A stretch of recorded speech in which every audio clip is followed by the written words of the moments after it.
It was a cold, moonless night when Emma decided to explore the abandoned house on Hillcrest Road. The locals called it the Widow's House, a crumbling Victorian mansion that had stood empty for over 50 years.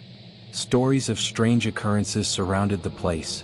Whispers in empty rooms, shadows that moved on their own, and the faint sound of a woman crying in the dead of night. Emma, a thrill-seeker with a passion for the paranormal, couldn't resist the challenge. She grabbed her camera, a flashlight, and headed to the house, determined to uncover its secrets. The moment she stepped inside, the air grew heavy, as if the house itself was alive and watching her. The floorboards creaked under her feet, and the faint smell of mildew filled her nostrils. She turned on her camera and began recording. "Day 1, she said, her voice echoing in the empty hallway. "I'm here at the widow's house. Let's see if the stories are true." As she explored, the house seemed to shift around her. Doors creaked open on their own, and the temperature dropped suddenly in certain rooms. Her flashlight flickered, casting eerie shadows on the peeling wallpaper. But the strangest thing was the whispers. At first, they were faint, almost like the rustling of leaves. But as the night went on, they grew louder, more distinct. "Get out. You don't belong here. She's coming." Emma tried to brush it off, telling herself it was just her imagination. But then she saw it, a shadow moving in the corner of the room. It was tall, humanoid, but its shape was wrong, twisted. Her heart raced as she pointed the camera at it, but the shadow vanished as quickly as it had appeared. Hours passed and the whispers grew more urgent. Emma's fear turned to panic as she realized she wasn't alone. She decided to leave, but when she turned to go, the front door was gone. In its place was a solid wall, covered in strange symbols she didn't recognize. "You shouldn't have come," a voice hissed in her ear. Emma spun around, but no one was there. The whispers grew louder, overlapping into a deafening cacophony. She ran through the house, searching for a way out, but every door led to another room, every window was sealed shut. The walls seemed to close in around her, the air growing colder with each passing second.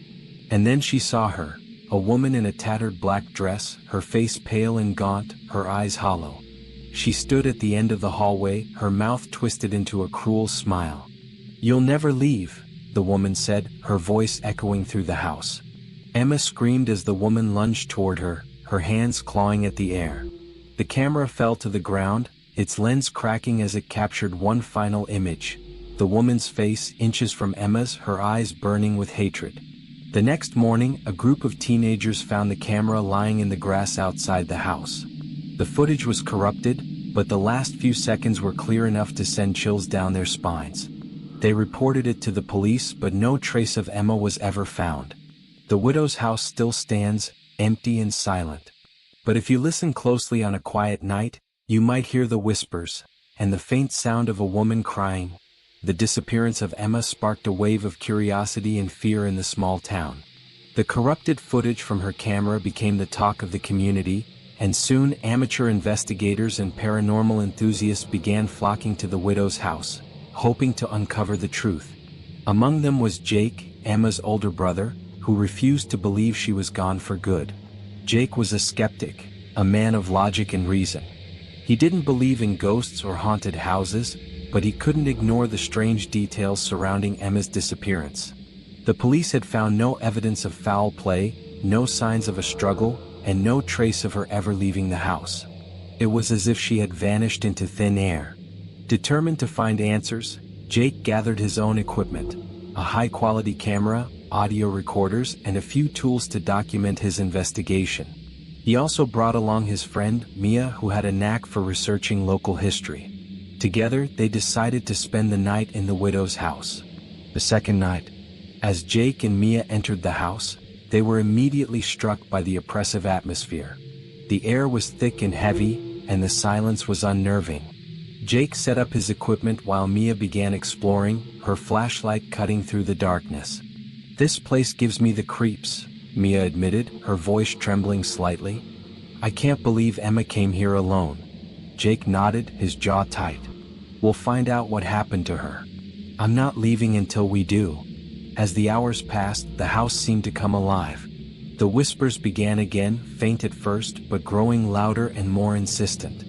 Jake's audio recorder picked up voices that weren't there when they entered. Fragments of sentences, cries for help, and the same chilling warning, "Get out."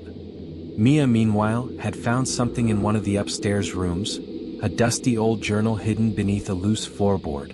The pages were filled with frantic handwriting, the ink faded but still legible. It belonged to a woman named Eleanor, the original owner of the house. Eleanor's story. As Mia read the journal aloud, the pieces of the puzzle began to fall into place. Eleanor had lived in the house in the early 1900s with her husband, a wealthy but cruel man who had isolated her from the world. Over time, Eleanor's mental state deteriorated, and she became convinced that the house was alive, feeding on her fear and despair. "The walls whisper to me," Eleanor wrote. "They tell me things, terrible things. My husband says I'm going mad, but I know the truth. This house is cursed. It takes and takes, and it will never let me go." The final entry was the most chilling. "I can't take it anymore. The whispers are too loud. The shadows are too close. I've made my decision. Tonight I will end it. But even in death, I fear I will never escape this place. The entity." As Jake and Mia processed Eleanor's story, the temperature in the room dropped suddenly. The whispers grew louder, more aggressive, and the shadows in the corners of the room began to shift and twist. Jake's camera captured a figure standing in the doorway, a woman in a tattered black dress, her hollow eyes fixed on them. "Jake," Mia whispered, her voice trembling. "We need to leave. Now." But before they could move, the door slammed shut, trapping them in the room. The woman, Eleanor, stepped closer, her movements unnatural and jerky. Her mouth opened, and a voice that wasn't hers echoed through the room. "You shouldn't have come," it said, a mixture of Eleanor's voice and something darker, more sinister. "The house hungers. It will never let you leave."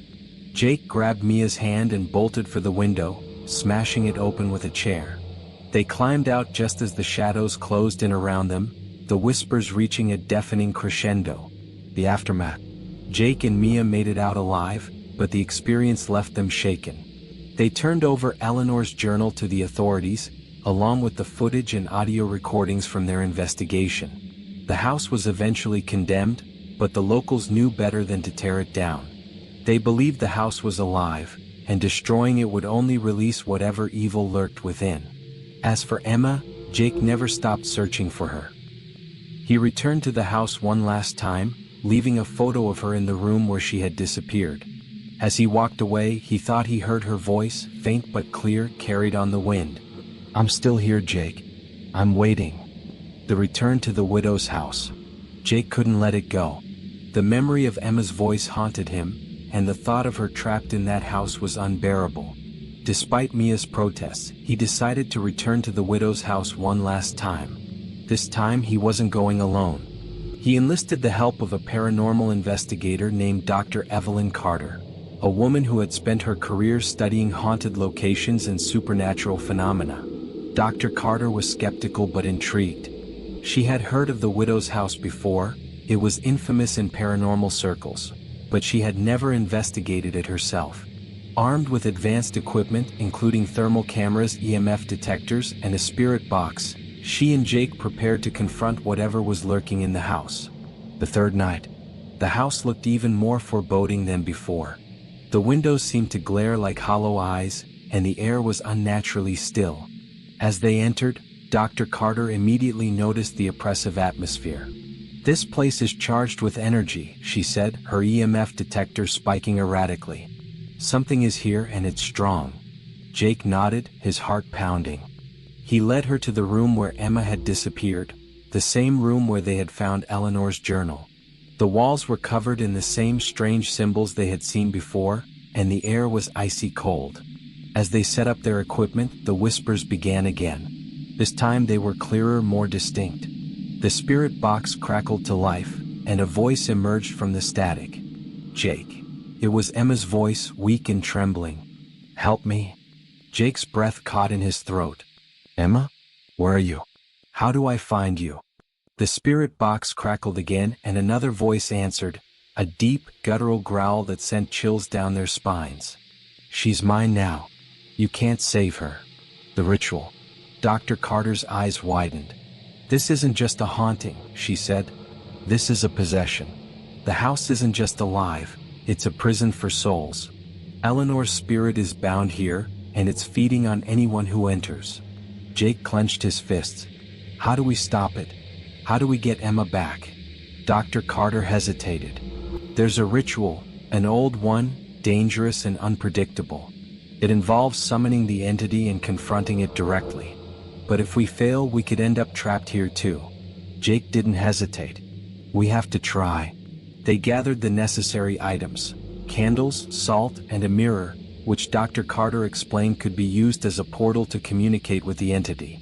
They drew a circle of salt on the floor and lit the candles, creating a barrier of protection. Then Dr. Carter began the ritual, chanting in a language Jake didn't recognize. The air grew heavy and the whispers turned into screams. The shadows in the room began to swirl, coalescing into the figure of the woman in the black dress, Eleanor. Her eyes burned with rage and her voice echoed through the room. "You dare challenge me?" she snarled. "This is my domain. You will never leave." The confrontation. Jake stepped forward, his voice steady despite the fear coursing through him. "Let Emma go. She doesn't belong here." Eleanor's face twisted into a cruel smile. "She is mine now, just as I am bound to this place. The house demands a sacrifice and she will take my place." Dr. Carter intervened, holding up the mirror. "Eleanor, look at yourself. This isn't who you are. You're trapped just like Emma. Let us help you." For a moment, Eleanor hesitated. Her expression softened, and the rage in her eyes flickered. But then the house itself seemed to react, the walls shaking and the floor cracking open.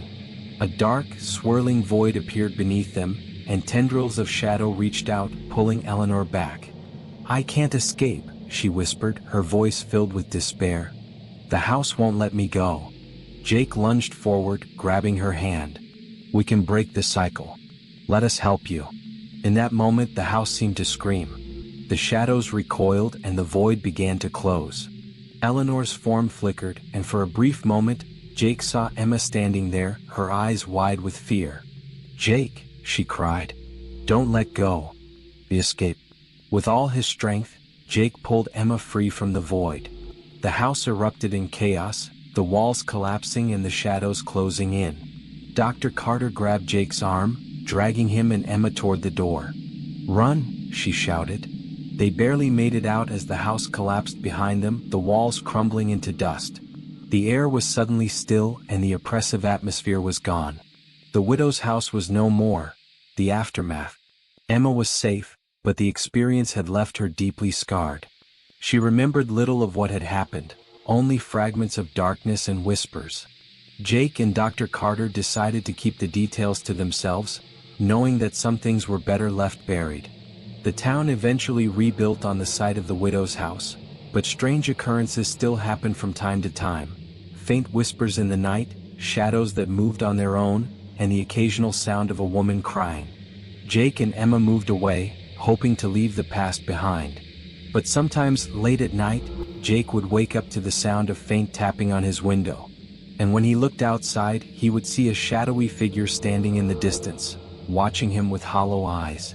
Jake and Emma never spoke of the house again, but the shadows seemed to follow them wherever they went.